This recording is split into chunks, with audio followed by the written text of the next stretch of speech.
Allison Klein is our guest today on AASA Digest, and she covers education policy for Education Week and is the co-author of the blog Politics K-12.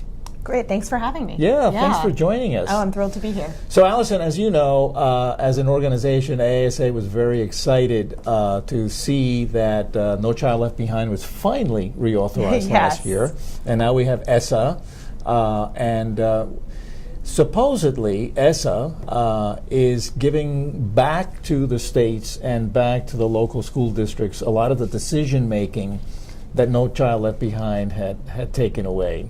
But that's a process that's underway right now, and actually it's not till September of 2017 that AASA actually kicks in. Yeah. So what are you hearing from the field in terms of the states and local districts and that process of shifting back that responsibility and that power?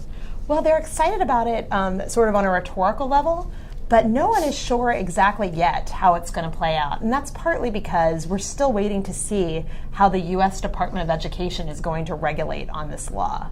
They're going to sort of flesh out the provisions in the law when it comes to accountability. They've already done that on assessments. And I'm sure later we'll talk about kind of the fight over a funding regulation that deals with a wonky issue called supplement, not supplant. So there's still some unanswered questions that states and districts are digesting. But in general, I think they're just very excited about the prospect of more freedom. And in particular, one thing that has happened right away is that states that want to, that no longer are interested in evaluating teachers based partly on growth and test scores, they no longer have to do that under AASA. And also, when it comes to turning around the lowest performing schools and schools with achievement gaps, districts actually are really going to be, AASA's members really are going to be in the driver's seat there in figuring out those kinds of interventions. Well, you mentioned teachers. Yes. And, under No Child Left Behind, a lot of teachers became upset because they felt that they were being forced to teach to the test. And with the accountability changes that AASA will bring, hopefully that's not going to be the case anymore. What are you hearing from teachers regarding that? Well, I know that they're very excited about that change to evaluation that I just mentioned. That takes some of the pressure and the high stakes off of high-stakes standardized testing. Another thing that AASA did that was a really big change, a big step, is that it requires states to consider things other than just test scores when they look at a school's performance. So states will now be able to consider things like student engagement, teacher engagement, school climate, access to advanced coursework, and that may take some of the pressure off of tests.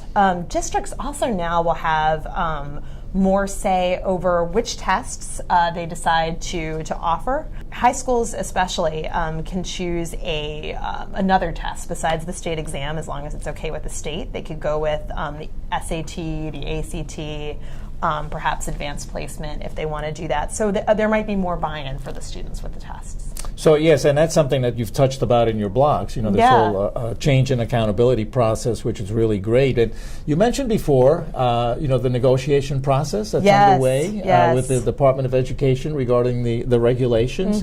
And you touched upon the supplant issues, supplement, not supplant. What was your take on that process? Because there's some concern that a lot of these issues were not really resolved, and that leaves the department free to regulate. And some people are okay, and some people, particularly in Congress, are not. What? That's very true. So the Department of Education proposed regulations for provision of the law called supplement, not supplant. That would require, and this gets wonky, schools to take into account actual expenditures, like how much they're spending at each school, and that would include teacher salaries.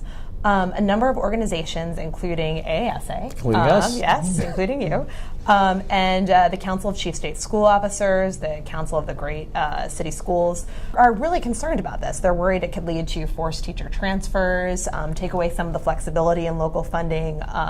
Some civil rights organizations understand those concerns, but they really feel like this is the best way to kind of equalize resources. So there's basically a big fight or struggle brewing. A panel of negotiators working at the U.S. Department of Education was unable to come to agreement on the department's regulations. Senator Lamar Alexander, who is a key author of AASA, has made it clear that he is on the side of the school groups, of the educators. He really doesn't believe, he thinks the department has essentially overstepped its bounds in proposing this rule. And yes, the department has a chance to regulate on its own, but Alexander has made it clear he's going to do everything within his power as a senator to stop these regs from going forward. If this, again, gets technical, but he can do that through the appropriations process. He may be able to stop things.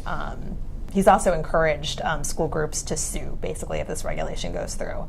So I think it's going to be a long and winding and difficult and drawn-out drama, kind of like what we've seen over gainful employment regulations, which is more of a higher ed issue. So again, you know, the AASA actually doesn't go into effect till September. Yes. Okay, of 2017. Mm-hmm.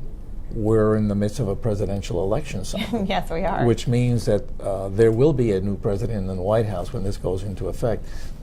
Do you see that whole process may play out as far as all of the talk on ESSA regulations, rules, et cetera, when in essence there will be a new administration in place when this happens?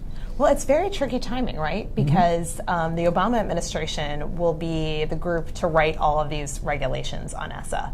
Again, that supplement not supplant regulation may not be totally solid even by the time they leave office. And then a new group will come in, and I think we can sort of predict what a Clinton administration, a Hillary Clinton administration might do. I think, Mr. Trump, we really are, it's less clear how he might eventually regulate on ESSA. He's talked about getting rid of the Department of Education altogether, which would be obviously a big shift for a lot of these programs. So school districts are in the midst of one big change, and they may have the ground totally shift beneath their feet again in January of 2017, depending on who gets elected. Well, folks, Allison Klein, Education Week. I'm sure you read everything she writes. We certainly do. Thank you. Thank you so much for joining us today. It's been a pleasure having you. Thanks so much for having me. It's been great.